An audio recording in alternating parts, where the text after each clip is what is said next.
ಓ, ಬಂದ್ರಾ? ನಾನು ಹೇಳೋ ವಿಷಯನ ನೀವು ನೋಡ್ಬೇಕಂತ ಏನಿಲ್ಲ.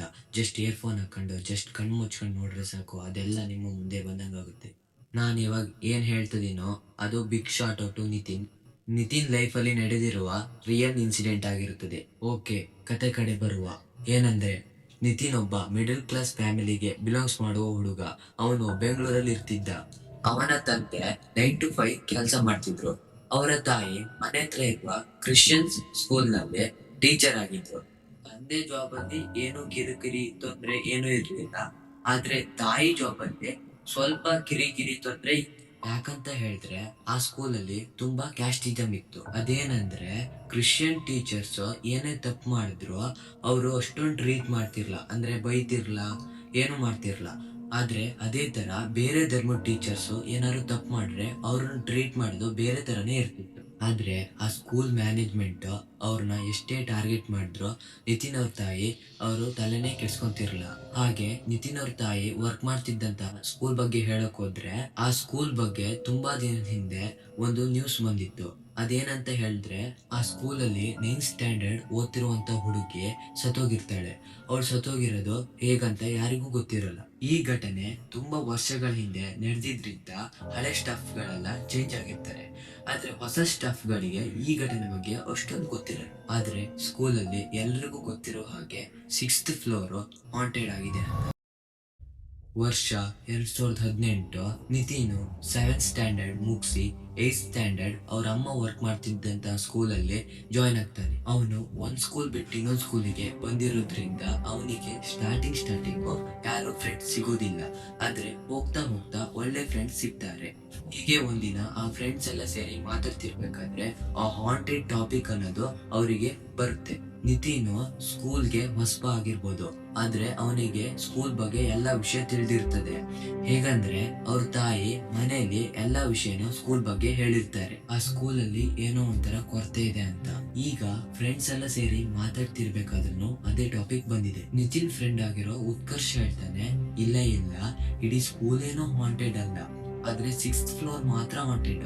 ಯಾಕಂದ್ರೆ ಆ ಹುಡುಗಿ ಬಾಡಿ ಅಲ್ಲೇ ಆ 6th ಫ್ಲೋರ್ ಅಲ್ಲೇ ಸಿಕ್ಕಿರ್ತದೆ. ಅವಾಗ್ಲಿಂದ 6th ಫ್ಲೋರ್ ಯಾವಾಗ್ಲೂ ಲಾಕ್ ಇರುತ್ತೆ, ಯಾವಾಗಾದ್ರು ಒಂದ್ಸಲ ಮಾತ್ರ ಓಪನ್ ಆಗಿರುತ್ತದೆ. ಆ 6th ಫ್ಲೋರ್ ಹೇಗಿತ್ತಂದ್ರೆ, ಒಂದ್ ದೊಡ್ಡ ಸೆರೆಮನೆ ಹಾಲು ಮತ್ತೆ ಬೀರುವಗಳಿದ್ದು. ಏಕಂದ್ರೆ ಅದನ್ನ ಡಿವೈಡ್ ಮಾಡಕ್ಕೆ ಗೋಡೆ ಏನು ಇರಲ್ಲ, ಅದಕ್ಕೆ ಬೀರುವಗಳನ್ನ ಇಟ್ಟಿದ್ರು. ಮತ್ತೆ ಅದ್ರ ಪಕ್ಕ ಮ್ಯೂಸಿಕಲ್ ವಸ್ತುಗಳನ್ನ ಇಡಕ್ಕೆ ಒಂದ್ ರೂಮು, ಮತ್ತೆ ಅದ್ರ ಪಕ್ಕ ಒಂದ್ ಲೈಬ್ರರಿ, ಮತ್ತೆ ಹಾಗೆ ಚಿಕ್ಕದು ಒಂದ್ ವಾಶ್ರೂಮ್ ಇತ್ತು. ನಿತಿನ್ ಮತ್ತೆ ಅವ್ರ ಫ್ರೆಂಡ್ಸಿಗೆ ತುಂಬಾ ಕ್ಯೂರಿಯಾಸಿಟಿ ಇತ್ತು. ಏನಂದ್ರೆ, ಆ 6th ಫ್ಲೋರ್ ಅಲ್ಲಿ ಅದು ಏನಂತದಿದೆ, ಅದ್ರಲ್ಲಿ ಏನಿರ್ಬೋದು. ಆ್ಯಂಡ್ ಒಮ್ಮೆ ಅವರಿಗೆ ಆ 6th ಫ್ಲೋರಿಗೆ ಹೋಗಕ್ಕೆ ಅವಕಾಶ ಸಿಗ್ತದೆ. ನಿತಿನ್ ಫ್ರೆಂಡ್ ಉತ್ಕರ್ಷ್ ಇರ್ತಾನಲ್ಲ, ಅವನು ಕ್ಲಾಸ್ ಲೀಡರ್ ಆಗಿರ್ತಾನೆ.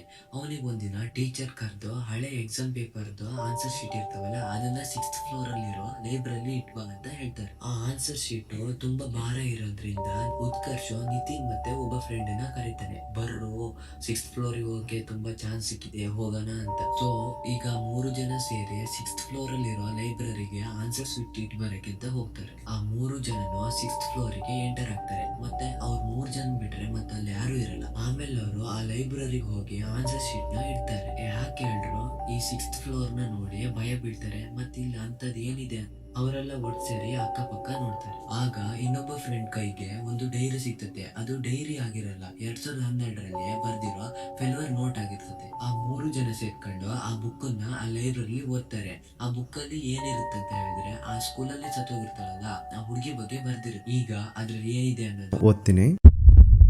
ವರ್ಷ 2012. ಆ ಸ್ಕೂಲಲ್ಲಿ ಕ್ರಿಸ್ಮಸ್ ಸೆಲೆಬ್ರೇಷನ್ ತುಂಬಾ ಅದ್ದೂರಿಯಾಗಿ ನಡಿಬೇಕಂತ ಪ್ರಯತ್ನ ನಡೀತಿರುತ್ತೆ. ಪ್ರತಿಯೊಂದು ಕ್ಲಾಸಿಂದ ಆ ಫಂಕ್ಷನ್ಗೆ ಪಾರ್ಟಿಸಿಪೇಟ್ ಮಾಡ್ಬೇಕಂತ ಎಲ್ಲ ಮಕ್ಕಳು ಹೆಸರು ಕೊಡ್ತಿರ್ತಾರೆ. ಹಾಗೆ 9th ಕ್ಲಾಸಿಂದ ಗೀತಾ ಅನ್ನೋ ಹುಡುಗಿಗೆ ನಾ ಗಿಟಾರ್ ಪ್ಲೇ ಮಾಡ್ತೀನಂತ ಹೆಸರು ಕೊಟ್ಟಿರ್ತಾಳೆ. ಆ ಗೀತಾ ಅನ್ನೋಳು ತುಂಬಾ ಒಳ್ಳೆ ಹುಡುಗಿ ಆಗಿರ್ತಾಳೆ. ತಂದೆ ತಾಯಿ ಇಲ್ಲ ಅನ್ನೋ ಕೊರ್ಗಿಲ್ದೆ ತುಂಬಾ ಖುಷಿಯಿಂದ ಇರೋ ಮತ್ತೆ ತುಂಬಾ ಮುದ್ದು ಆಗಿರೋ ಒಂದು ಹುಡುಗಿ. ಒಂದಿನ ಲಾಸ್ಟ್ ಪೀರಿಯಡ್ ಮುಗಿಸಿ ಎಲ್ಲಾ ಕ್ಲಾಸ್ ಮಕ್ಕಳ ಜೊತೆ ಅವರಲ್ಲಿ ಗೀತಾ ಪರ್ಫಾರ್ಮೆನ್ಸ್ ಕೊಡೋಕ್ಕೋಸ್ಕರ ಗಿಟಾರ್ನ ಪ್ರಾಕ್ಟೀಸ್ ಮಾಡ್ತಿರ್ತಾಳೆ. ಆಗ ಗಿಟಾರ್ ಪ್ರಾಕ್ಟೀಸ್ ಮಾಡ್ತಿರ್ಬೇಕಾದ್ರೆ ಆಗ ಗಿಟಾರ್ನ ಒಂದು ಸ್ಟ್ರಿಂಗ್ ಕಟ್ ಆಗ್ಬಿಡ್ತು. ಸೊ ಹಾಗೆ ಇನ್ನೊಂದು ಹೊಸ ಸ್ಟ್ರಿಂಗ್ ಹಾಕ್ತಿರ್ಬೇಕಾದ್ರೆ ಅವಳ ಕೈ ಸಡನ್ಲಿ ಚೂರ್ ಕಟ್ ಆಗುತ್ತೆ. ತುಂಬಾ ಬ್ಲೀಡಿಂಗ್ ಆದ್ರಿಂದ ಅವಳು ಟೀಚರ್ಗೆ ತೋರಿಸ್ತಾಳೆ. ಟೀಚರ್, ನಾನು ಗಿಟಾರ್ ಪ್ರಾಕ್ಟೀಸ್ ಮಾಡ್ತಿರ್ಬೇಕಾದ್ರೆ ಸ್ಟ್ರಿಂಗ್ ಕಟ್ ಆಗ್ಬಿಡ್ತದೆ,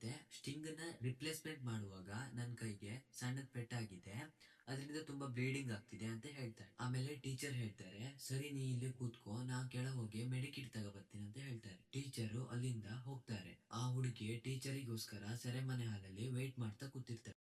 ತುಂಬಾ ಹೊತ್ತಾದ್ರೂ ಟೀಚರ್ ಬರ್ಲಿಲ್ಲ.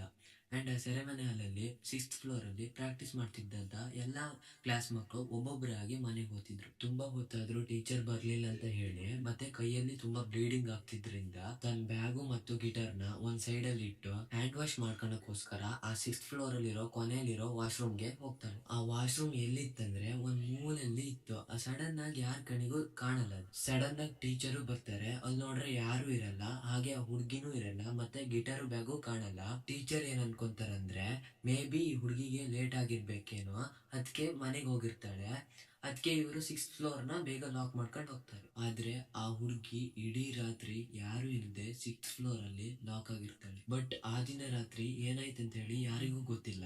ದೆನ್ ಮಾರನೇ ದಿನ ಬಂದು ಎಲ್ಲರೂ ನೋಡಿದಾಗ ಆ ಹುಡುಗಿ 6th ಫ್ಲೋರ್ ಅಲ್ಲಿ ಸತ್ತೋಗಿರ್ತಾಳೆ. ಬಟ್ ಆ ಹುಡುಗಿ ಮೈ ಮೇಲೆಲ್ಲ ತುಂಬಾ ಗಾಯ ಆಗಿರ್ತವೆ, ಮತ್ತೆ ಮೂಳೆ ಎಲ್ಲ ಮುರಿದೋಗಿರ್ತವೆ, ಮುಖ ಎಲ್ಲ ಪರ್ಚಿರ್ತವೆ. ದೆನ್ ಆ ಸ್ಕೂಲ್ ರೆಪ್ಯುಟೇಷನ್ ಹಾಳಾಗುತ್ತಂತ ಆ ಸ್ಕೂಲ್ ಮ್ಯಾನೇಜ್ಮೆಂಟ್ ಅವರು ಹೆಂಗೋ ಆ ಹುಡುಗಿಗೆ ಅಪ್ಪ ಅಮ್ಮ ಇರಲ್ಲ, ಆ ಹುಡುಗಿನ ಚಿಕ್ಕಪ್ಪ ನೋಡ್ಕೊಂತಿದ್ರು. ಅವ್ರ ಚಿಕ್ಕಪ್ಪಂಗೆ ಸ್ವಲ್ಪ ಅಮೌಂಟ್ ಕೊಟ್ಟು ಆ ಕೇಸನ್ನ ಅಲ್ಲಿಗೆ ಮುಚ್ಚಕ್ ಬಿಡ್ತಾರೆ. ಆ ದಿನ ಆ ಹುಡುಗಿಗೆ ರಾತ್ರಿ ಏನಾಯ್ತೋ ಏನೋ ಗೊತ್ತಿಲ್ಲ. ಅವತ್ತಿಂದ ಆ 6th ಫ್ಲೋರ್ ತುಂಬಾ ಹಾಂಟೆಡ್.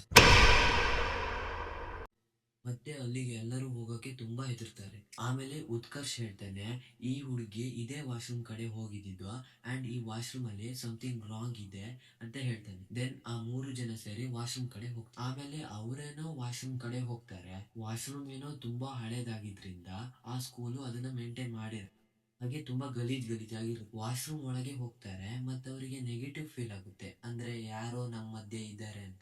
ನಿತಿನ್ ಫ್ರೆಂಡ್ ಆಗಿರೋ ಉತ್ಕರ್ಷ್ ಅಲ್ಲೇ ವಾಶ್ರೂಮ್ ಅಲ್ಲಿರೋ ಒಂದ್ ಕನ್ನಡಿ ಮುಂದೆ ಬ್ಲಡಿ ಮ್ಯಾರಿ ಮೀ ಅನ್ನೋ ಗೇಮ್ ಆಡ್ತಾರೆ. ಆಗಿನ ಟೈಮ್ ಅಲ್ಲಿ ಈ ಗೇಮ್ ತುಂಬಾ ಅಂದ್ರೆ ತುಂಬಾ ಫೇಮಸ್ ಇತ್ತು. ಈ ಗೇಮಿನ ವಿಶೇಷತೆ ಏನಂದ್ರೆ ಈ ಗೇಮ್ ಮೂಲಕ ಬೇರೆ ಆತ್ಮಗಳನ್ನ ಅಥವಾ ಬೇರೆ ಲೋಕದ ಆತ್ಮಗಳನ್ನ ನಾವು ಮಾತಾಡ್ಸ್ಬೋದು. ದೆನ್ ಉತ್ಕರ್ಷು ಆ ಗೇಮ್ ನ ಸ್ಟಾರ್ಟ್ ಮಾಡ್ತಿರ್ಬೇಕಾದ್ರೆ ಇನ್ನೊಂದ್ ಮೂಲೆ ಟಾಯ್ಲೆಟ್ ಕಡೆಯಿಂದ ಟಪ್ ಅಂತ ಸೌಂಡ್ ಬರುತ್ತೆ. ಅಂಡ್ ಅದೇನ್ ಸೌಂಡ್ ಅಂತ 3 ಜನ ಸೇರಿ ನೋಡಕ್ ಹೋಗ್ತಾರೆ. ಅಂಡ್ ಈ ಕಡೆ ತುಂಬಾ ಗಾಳಿ ಬೀಸುತ್ತೆ, ಆದ್ರಿಂದ ಬಾತ್ರೂಮ್ ಡೋರ್ ಲಾಕ್ ಆಗುತ್ತೆ. ಅಂಡ್ ಸಡನ್ಲಿ ಲೈಟ್ ಆಫ್ ಆಗುತ್ತೆ. ಲೈಟ್ ಆಫ್ ಆದ್ರಿಂದ ಏನೂ ಕಾಣಲ್ಲ. ದೆನ್ ಆ 3 ಜನ ತುಂಬಾ ಗಾಬರಿ ಆಗಿ ದೆನ್ ಹೆದರ್ಕೊಂಡು ಒಳಗ್ ಸ್ಟಾರ್ಟ್ ಮಾಡ್ತಾರೆ. ಆಮೇಲೆ ಆ ಡೋರ್ ಲಾಕ್ ಒಳಗಡೆಯಿಂದ ಕಟ್ ಆಗುತ್ತೆ. ಅವ್ರ 3 ಜನ ಸೇರಿ ಎಷ್ಟೇ ಓಪನ್ ಮಾಡಕ್ ನೋಡ್ರು ಆ ಲಾಕು ಓಪನ್ ಆಗ್ತಿರಲ್ಲ. ಆ ಬಾತ್ರೂಮ್ ಒಳಗೆ ತುಂಬಾ ಕತ್ಲೆ ಇತ್ತು. ಅದೆಷ್ಟಂದ್ರೆ ಒಬ್ರು ಮುಖ ಒಬ್ರಿಗೆ ಕಾಣ್ತಿರ್ಲಿಲ್ಲ. ಅಂಡ್ ಈ 3 ಜನ ಒಳಗಡೆ ಸಿಕ್ಕಾಕೊಂಡಿರ್ತಾರೆ. ಹಾಗೆ ಇವರು ಜೋರಾಗಿ ಕೂಗಾಡ್ತಿರ್ತಾರೆ. ದೆನ್ ನೀವು ಇಮ್ಯಾಜಿನೇಷನ್ ಮಾಡ್ಕೊಳ್ಳಿ, ಅದು ಹಾಂಟೆಡ್ ಪ್ಲೇಸ್ ಅಂತ ಗೊತ್ತಿದ್ರು ನೀವು ಅದಕ್ಕೆ ಹೋಗಿರ್ತೀರಿ. ಮತ್ತೆ ಅಲ್ಲಿ ಕತ್ಲೆ ಇರುತ್ತೆ, ಮತ್ತೆ ಅದು ಎಷ್ಟಪ್ಪ ಕತ್ಲೆ ಆಗಿರುತ್ತೆ ಅಂದ್ರೆ ನಿಮ್ಗೆ ಎದುರುಗಡೆ ಯಾರಾದ್ರೂ ಇದ್ರೆ ಅವರು ಕಾಣ್ತಿರಲ್ಲ. ಬಟ್ ಆ ಮೂಮೆಂಟ್ ಅಲ್ಲಿ ಯಾರಿಗಾದ್ರೂ ಅಷ್ಟೇ ಜೀವ ಬಾಯಿ ಬಂದಿರ್ತದೆ. ಹಾಗೆ ಈ 3 ಜನಿಗೆ ಆಗಿದ್ದು. ಆಗ ಆ 3 ಜನ ಹೆಲ್ಪಸ್ ಅಂತ ಕೂಗ್ತಿರ್ತಾರೆ. ಆಗ ಸಡನ್ಲಿ ಆ ಹೊರಗಿಂದ ನಿತಿನ್ ಅವ್ರ ಅಮ್ಮನ ವಾಯ್ಸು ಕೇಳಿಸುತ್ತೆ. ಈಸ್ ಎನಿವನ್ ಇನ್ ದೇರ್, ಯಾರಾದ್ರೂ ಒಳಗಡೆ ಇದೀರಾ ಅಂತ ಹೇಳಿ ಕೇಳ್ತಾರೆ. ಈಗ ನಿತಿನ್ ಅಂಡ್ ಫ್ರೆಂಡ್ಸ್ಗೆ ತುಂಬಾ ರಿಲೀಫ್ ಆಗುತ್ತೆ. ಹೌದು, ನಾವು ಒಳಗಡೆ ಇದೀವಿ, ಬಿಟ್ಟಿವಿ, ಪಟ್ಟ ಡೋರ್ ಓಪನ್ ಮಾಡಿ ಅಂತ ಹೇಳ್ತಾರೆ. ಅವರು ಈ ಡೋರ್ ನ ಓಪನ್ ಮಾಡಿದ ತಕ್ಷಣ ಅವರು ಹಿಂದೆ ಮುಂದೆ ನೋಡದೆ ಓಡೋಗೆ ಗ್ರೌಂಡ್ ಫ್ಲೋರ್ ಅಲ್ಲಿ ನಿಂತ್ಕೊಳ್ತಾರೆ. ಈಗ ಶಾಕಿಂಗ್ ವಿಷಯ ಏನಂತ ಹೇಳಿದ್ರೆ ಆ 3 ಜನ ಓಡ್ ಬಂದು ಗ್ರೌಂಡ್ ಫ್ಲೋರ್ ಅಲ್ಲಿ ದರ್ಸ್ಕಂತಿರ್ಬೇಕಂದ್ರೆ ಆಗ್ತಾನೆ ನಿತಿನ್ ಅವರಮ್ಮ ಸ್ಟಾಫ್ ರೂಮ್ ಇಂದ ಹೊರಗ್ ಬರ್ತಾರೆ. ಅವ್ರನ್ನ ನೋಡಿ ಈ 3 ಜನಕ್ಕೂ ತುಂಬಾ ಶಾಕ್ ಆಗ್ಬಿಡುತ್ತೆ. ಈ 3 ಜನ ಅಷ್ಟೇ ಮೇಲ್ ನಮ್ ಡೋರ್ ಓಪನ್ ಮಾಡಿದ್ರು, ಅವ್ರು ಅದೆಷ್ಟ್ ಬೇಗ ಕೆಳಗ್ ಬಂದ್ರು ಅಂತ ಹೇಳಿ ಇವ್ರಿಗೆ ಶಾಕ್ ಆಗ್ಬಿಡುತ್ತೆ. ಸೊ ಆ 3 ಜನ ಹೋಗಿ ಕೇಳ್ತಾರೆ, ನೀವು ಇವಾಗಷ್ಟೇ 6th ಫ್ಲೋರ್ ಅಲ್ಲಿರೋ ಬಾತ್ರೂಮ್ ಡೋರ್ ಓಪನ್ ಮಾಡಿದ್ರಲ್ಲ, ಅದೆಷ್ಟ್ ಬೇಗ ನೀವು ಕೆಳಗ್ ಬಂದ್ರಿ ಅಂತ ಹೇಳಿ ಕೇಳ್ತಾರೆ. ಅವಾಗ ಮೇಡಮ್ ಹೇಳ್ತಾರೆ, ಹಾ 6th ಫ್ಲೋರಾ, ನಾನ್ ಯಾವಾಗ ಬಂದಿದ್ದೆ ಅಲ್ಲಿಗೆ, ನಾನು ಯಾವಾಗ ಬಾತ್ರೂಮ್ ಡೋರ್ ಓಪನ್ ಮಾಡಿದ್ದೆ, ನಾ 1 ಅವರ್ ಇಂದ ಕೆಳಗೆ ಅದೀನಲ್ಲ, ಈ ಸ್ಟಾಫ್ ರೂಮ್ಲೆ ಕೂತೀನಲ್ಲ ಅಂತ ಹೇಳ್ತಾರೆ. ದೆನ್ ನಿತಿನ್ ಅವ್ರ ಲೈಫ್ ಅಲ್ಲಿ ಉಳಿದಿರೋ ಪ್ರಶ್ನೆ ಏನಂತ ಹೇಳಿದ್ರೆ, ಅವತ್ತು ಅವರಿಗೆ ಆ ರೂಮ್ ಅಲ್ಲಿ ಏನಾಗಿದ್ದು, ಅವ್ರನ್ನ ಬಂದ್ ಸೇವ್ ಮಾಡಿದ್ದೆ ಯಾರು ಅಂತ ಹೇಳಿ ಅವ್ರ ಮನ್ಸಲ್ಲಿ ಪ್ರಶ್ನೆ ಕಾಡುತ್ತೆ. ಸೊ ಇದಾಗಿತ್ತು ಇವತ್ತಿನ ಸ್ಟೋರಿ.